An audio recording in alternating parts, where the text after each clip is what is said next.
Welcome back to my another blog. আমার অন্য একটা ব্লগে তোমাদের সবাইকে স্বাগত। কেমন আছো বন্ধুরা? আশা করছি ভালো আছো। আজকে আমি তোমাদের জন্য খুব সুন্দর একটা রোদে দেওয়ার ঝামেলা ছাড়াই ইনস্ট্যান্ট জলপাইয়ের আচার বানিয়ে দেখাবো, যেটা তোমরা 1 বছর ধরে রেখে খেতে পারবে। এটা কিন্তু টক ঝাল মিষ্টি আচার। তো এই দেখো, এখানে 1 কিলো জলপাই আমি নিয়ে নিয়েছি।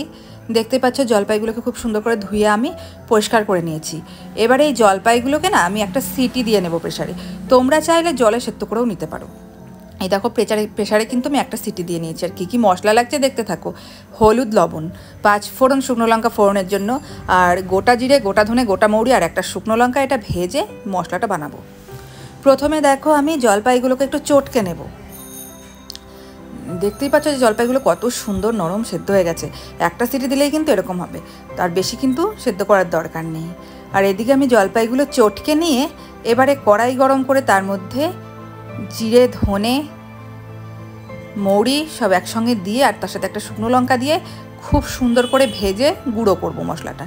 এই দেখো বন্ধুরা, মশলাটা কিন্তু খুব সুন্দর একটা হালকা সেন্ট বেরিয়েছে। এইভাবে কিন্তু হালকা নেড়ে চেড়ে আমি এটাকে নামিয়ে নেব। আর এদিকে কড়াইতে আমি দিয়ে দিব সামান্য তেল। খুব বেশি কিন্তু তেলের দরকার হয় না এই আচারে। তো আমি 2 চামচ মতো সর্ষের তেল দিলাম। এবার এখানটা আমি যে 5 ফোড়নটা ছিল সেটা ফোড়ন দিলাম, আর একটা শুকনো লঙ্কা ভেঙে ফোড়ন দিয়ে দিলাম। এবার ফোড়নটাকে একটুখানি ভাজা হতে দেবো, যাতে করে ফোড়ন থেকে খুব সুন্দর একটা সেন্ট আসে। তো দেখো বন্ধুরা, ফোড়নটা কিন্তু অনেকটা ভাজা হয়ে গেছে, খুব সুন্দর সেন্ট বেরিয়েছে। এবার আস্তে আস্তে সেদ্ধ করে রাখা, ম্যাশ করে রাখা জলপাইগুলো এখানটায় অ্যাড করে দিলাম।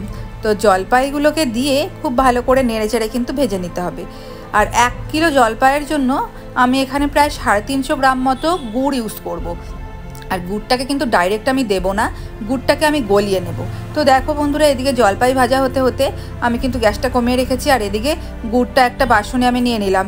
350 গ্রাম মতো গুড় রয়েছে এখানটায়।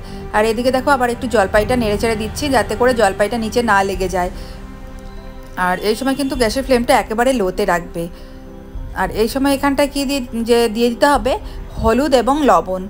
আমি এখানটায় 1/2 চামচ মতো লবণ দিয়েছি আর 1 চামচ মতো হলুদ ইউজ করেছি। আর এবার গুড়ের মধ্যে সামান্য জল দিলাম। আর এদিকে দেখো জলপাইটা কিন্তু ভালো করে নেড়েচেড়ে দিতে হবে।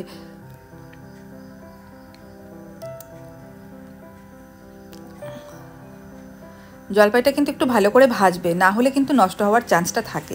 তো সেই জন্য আমি একদম লো ফ্লেমে ধীরে ধীরে কিন্তু জলপাইটাকে হালকাভাবে একটু নাড়চাড়া করে, যাতে এর যে জলজলে ভাবটা, জলে যেহেতু সেদ্ধ করেছি জলজলে ভাবটা যাতে শুকিয়ে যায়, সেই জন্য কিন্তু একটু ভালো করে নেড়ে চেড়ে আমি ভেজে নিচ্ছি।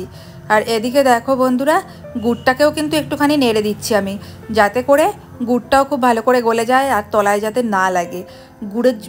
গুড় কিন্তু জাল দেওয়ার সময় খেয়াল রাখতে হবে, গুড় কিন্তু অনেক সময় লেগে যায়, সেই জন্য কিন্তু নেড়ে চেড়ে দিতে হবে গুড়টাকেও। তো এই দেখো বন্ধুরা, গুড় কিন্তু অনেকটাই গলে গেছে। আর ওপরে দেখতে পাচ্ছ যে একটু হালকা ফেনা ফেনা কিন্তু উঠছে। আর একটুক্ষণ আমি গুড়টাকে ভালো করে গলিয়ে নেব। ততক্ষণে জলপাইটাকে এদিকে একটু নেড়ে চেড়ে দিয়ে, এই দেখো গুড় কিন্তু গলেও গেছে, আমি ঢেলেও দিলাম। তা গুড় দিয়ে খুব ভালো করে নেড়ে চেড়ে কিন্তু এটাকে বানাতে হবে। আর একেবারে লো ফ্লেমে ধৈর্য ধরে কিন্তু আচারটা বানাবে, না হলে কি হবে বলো তো বন্ধুরা, তলায় লেগে যাবে আর খেতে কিন্তু ভালো হবে না। তো লো ফ্লেমে আচারটা যত কষাবে না, তত আচারটা কিন্তু ভালো হবে এবং অনেক দিন পর্যন্ত থাকবে। তো 10 মিনিট পরে দেখতে পাচ্ছ বন্ধুরা, গুড়টা কিন্তু অনেকটা শুকিয়ে গেছে আর আচারের কালারটা দেখো কি সুন্দর এসছে। তো আরও 5-7 মিনিট কিন্তু আমি আচারটাকে ভালো করে নেড়ে চেড়ে ভাজা ভাজা কিন্তু করে নিচ্ছি। তো এইভাবে কিন্তু ধৈর্য ধরে খুব সুন্দর করে নেড়ে চেড়ে ভাজা ভাজা করে নিতে হবে। দেখো বন্ধুরা, আরও 10 মিনিট পর অনেকটা কিন্তু শুকিয়ে গেছে। আর এদিকে না আমি ভাজা যে মশলাটা করেছিলাম, সেই ভাজা মশলা কিন্তু অলরেডি গুঁড়ো করে নিয়েছি। এইবারে ওপর থেকে এই যে ভাজা মশলাটা, সেটার গুঁড়োটা ছড়িয়ে দিলাম।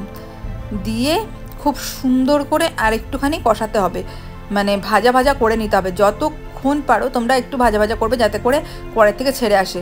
তো তাহলে কি হবে বন্ধুরা, সারাটা বছর কিন্তু এই আচার তোমরা রেখে খেতে পারবে, কোনোভাবেই নষ্ট হবে না। তো আরও 5-7 মিনিট আমি এটাকে ভাজা ভাজা করে ফিরে আসবে। এই দেখো বন্ধুরা, কড়াই থেকে কিন্তু আচার আমার অলরেডি ছেড়ে দিয়েছে, আমি সার্ভও করে নিয়েছি।